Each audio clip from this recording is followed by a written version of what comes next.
Good morning, everybody. Greetings from the greatest place on earth. I'm here again with Doc Vecchi, my friend and expert on all things active killer. We want to talk to you today about something that we're all fearful of. You're alone, right?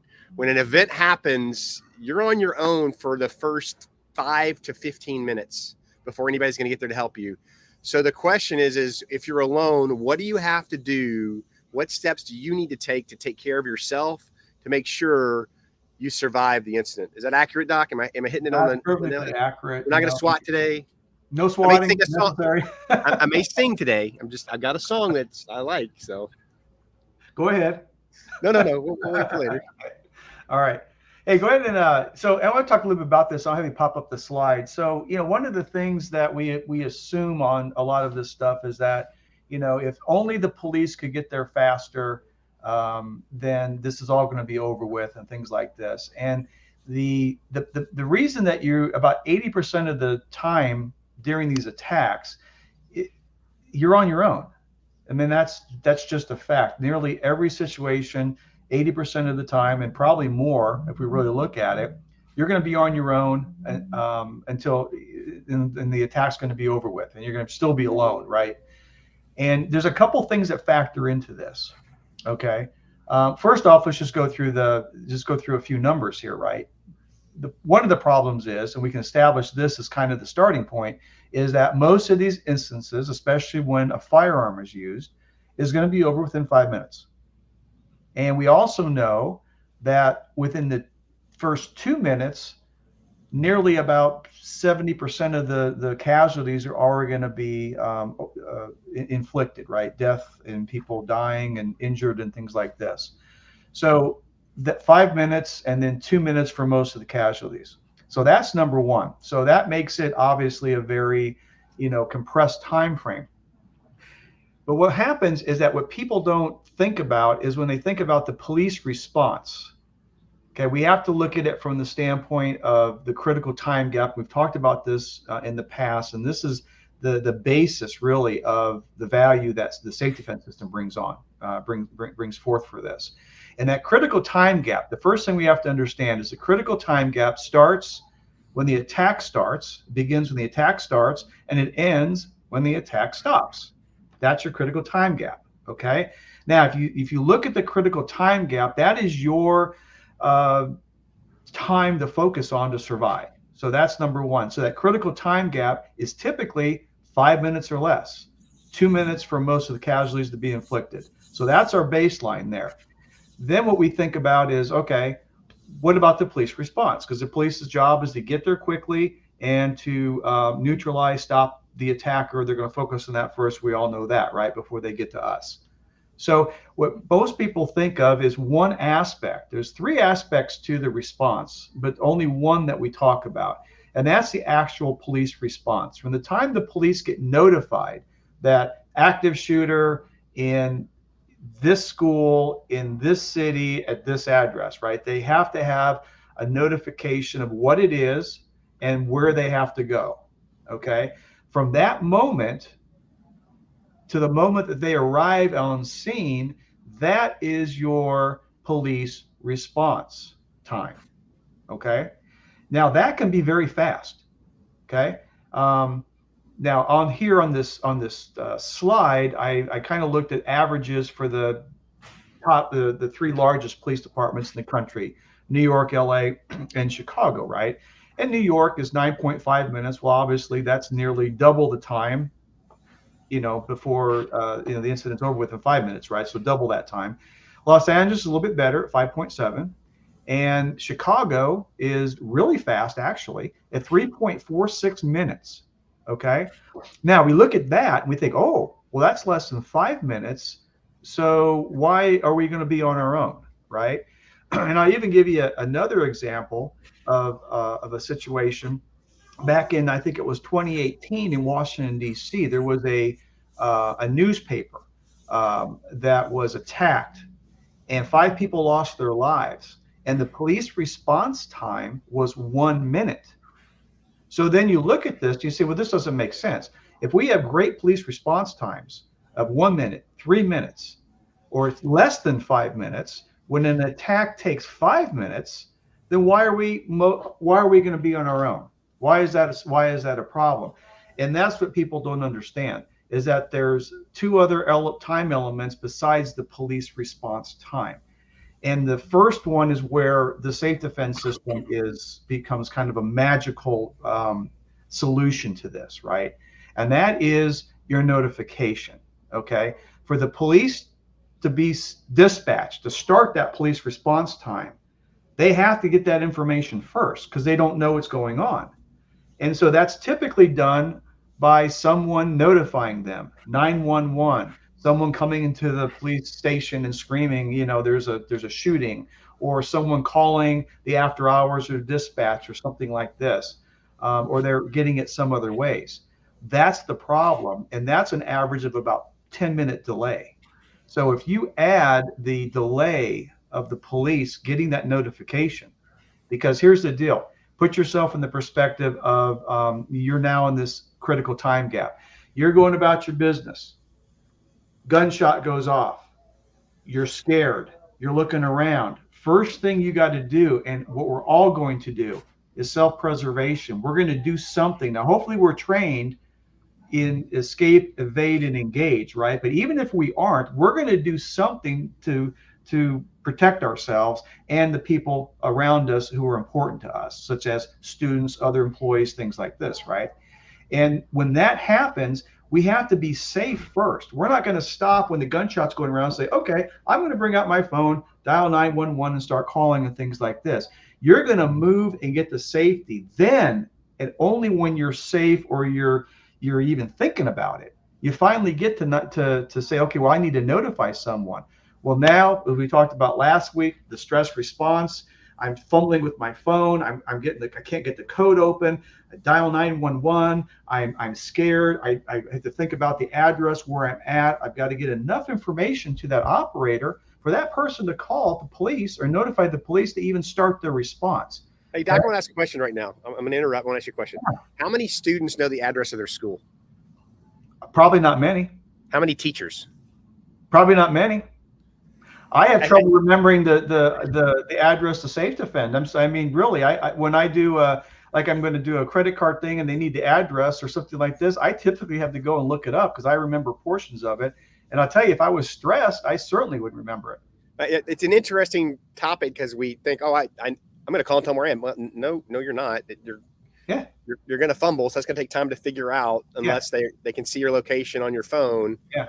I mean, we need to be honest and open about what's going on when something happens and the reality of temporal distortion, right? Oh, it is a real thing, and fine motor skills go away when you're stressed like somebody's shooting at you. All you want to do is run. And I can tell you another example is that people, and you see this with younger people, they're going to get on Facebook or X, or they're going to report it that way or call their parents, right? Because that's where their natural, inclination is, because, the parents are who they trust, who's kept them safe. Hey, mom and dad, well, there's your other delay. How is that getting to 911? How is that getting to the police? So here's where the problem is not just the police response time. It's the time before the police response starts. And that's average about 10 minutes. So when you look at, we do case studies, I did case study, it was 10 minutes average before police even knew there was a problem. Then it was, let's say it's a great response. Let's say it's 3-minute response, which is extremely fast. Okay. Now you're at 13 minutes. And here's the last problem. The last problem is once they arrive, where's the bad guy? They have to find the bad guy to stop him. And in a lot of school districts and university settings, as well as workplaces, you have multiple buildings. And how do you know where to start? So that's an unknown time. And so if you really think of it, that we've got 13 plus minutes, I don't know how long, but more than 13 minutes average before the police arrive and stop the attacker, between when it starts and when it stops the attack, right?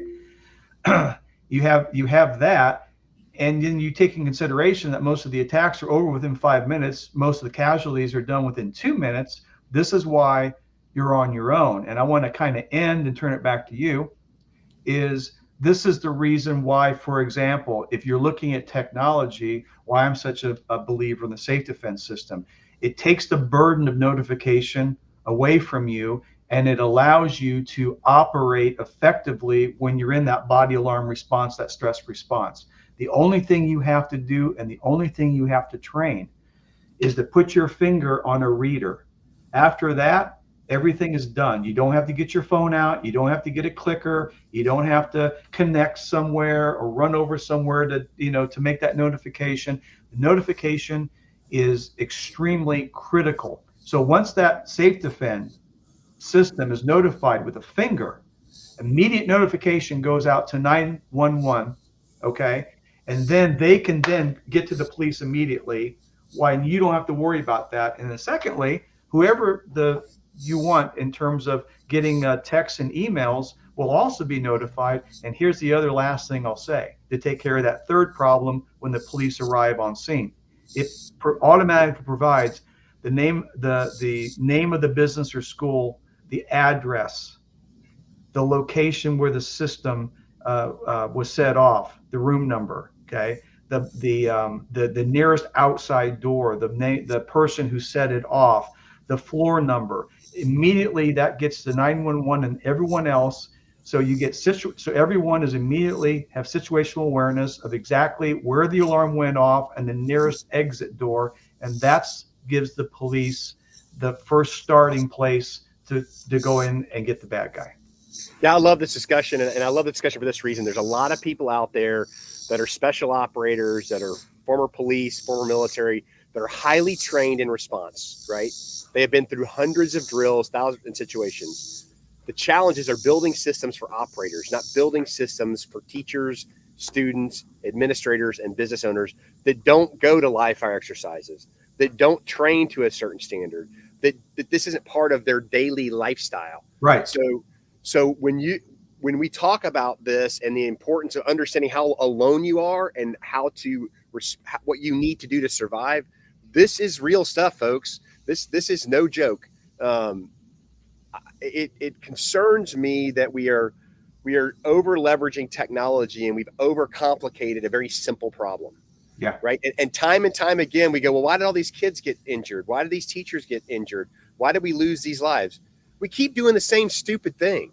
I mean, let's just be brutally honest. We aren't solving the root cause of the problem. Nobody's addressing it. They want a cheap solutions. They make them feel good at night and sleep well because the likelihood of it happening is very slim. But how much are you willing to risk for your kids? I want you, if you really care about your children, if you really care about your students, go out and do some research. Understand what's happening out there. Understand that you're going to be alone for at least 10 minutes when this event kicks off. And what tools do you have at your disposal to notify and defend your position? I mean, this is a real thing. This is something that schools are getting overwhelmed by marketing companies on the best solution, and they're getting fed a line of garbage that will not work. And in the places where they've used some of these systems, the teachers get so frustrated they just put them to the side and don't ever use them again because it's overwhelming. Mm-hmm. A little passionate about this because it scares me that educated people are making uneducated decisions because they're buying the snake oil salesman stuff. I would probably just end on saying, if you are some sort of an administrator or a person who is whose role is to look at technologies to help in these situations, I challenge you to look at two filters to use when making your decision. The first filter is it going to work when someone is stressed out and afraid for their lives? That's number one. And the second filter is it really match what we understand about how the offender attacks and what they do up to the point of the attack? And I would say that if you use those two filters, then it makes it very clear that a system like SafeDefend or something that is hardwired, that is dedicated, okay, that works well within the body alarm response, where all you got to do is this, is the only choice. We went to a single fire alarm pull panel for a reason back in the 1950s. Let's not overthink things, folks. Right. Let's keep it simple. Let's take care of ourselves, and let's understand the problem. And your educators, go do your research, go study, go understand the problem, go see all the times we've done the same thing over and over again, and it has not worked. Or come to us. Let us talk to you. We can give you facts. Yeah, when you're ready to have that discussion, we'll sit down with you, unbiased, and walk you through and ask the hard questions that you're going to have to answer to the parents if something happens, if that's fair. Exactly. Absolutely. All right, Doc. Another great discussion. I think we're alone now. There doesn't seem to be anybody ready. All right. All right. I'll talk later, brother. Have a great weekend. Bye-bye.